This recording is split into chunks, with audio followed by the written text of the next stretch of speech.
Blackstone Audio presents Dance of the Thunderdogs by Kirk Mitchell. Chapter 1. This is a story I heard from my father and he from his father. It happened long ago, but they told me it's true. Half the year, Kingfisher made his home in a hole in the clay bank above Lake Lotonka. Like all kingfishers, he had a sharp bill, a swept-back crest, and a stubby tail that wouldn't weigh him down when he swam. Kingfisher flew south in the winter, but came back to Lotonka in spring, when the creeks ran swift and clear out of the Wichita Mountains, when the lake rose high behind its dam and fish dotted its surface.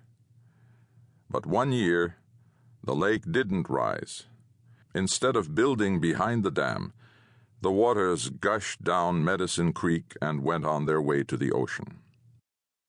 Muskrat, salamander, and crawfish, who also depended on the lake to fill each summer, went to Kingfisher. Muskrat said, "Something's wrong with the dam, the waters won't rise, and how will we make our living if they don't?" Kingfisher told them he was worried about the same thing. Salamander suggested, "Nobody knows more about dams than Beaver.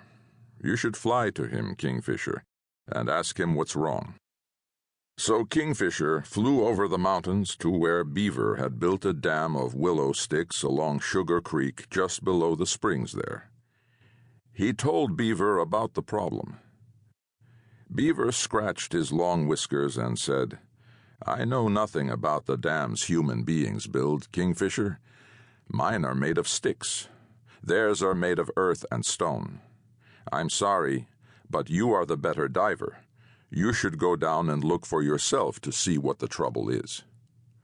Kingfisher flew home and told the other animals what Beaver had said. Crawfish said, "Beaver is right, you should go." Kingfisher thought about this for a while, but only a very short while, for he too was very worried about the lake. As low as it was, Lotonka was too muddy to see the fish swimming, and if he couldn't hunt fish, he would starve. He agreed to dive to the bottom and have a look.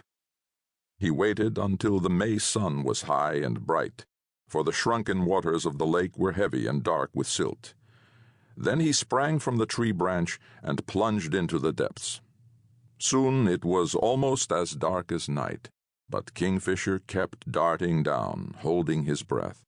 Down and down he went all the way to the bottom, still holding his breath. There he found a cave that wound back into the murky heart of the dam, and inside this cave was a kind of iron gate. It was jammed open, letting out the waters into Medicine Creek, keeping the lake from filling as it should.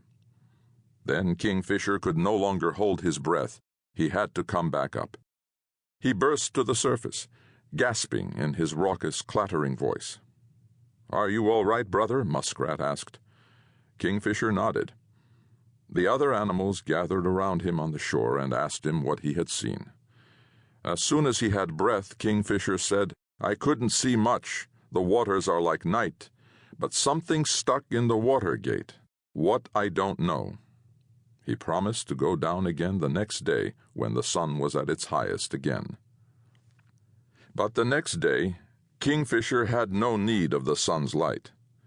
Reaching the bottom, he saw that human beings had gotten to the cave. 2 of them were swimming down there, with fires attached to their heads that lit up the water gate. The 2 could hold their breaths longer than any human beings Kingfisher had ever seen swimming in Lotonka before, even though much of their air leaked up from them in long streams of bubbles.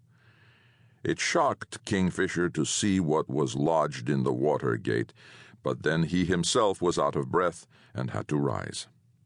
On the shore, the other animals asked what he had seen below. Kingfisher said, "There's a human being stuck in the iron jaws of the water gate. That is what keeps it from closing." Crawfish was not convinced. "Men are soft. They have no hard shell like I do. How can one keep the gate from shutting?" "This man is tied to a log," Kingfisher replied, "and it's this log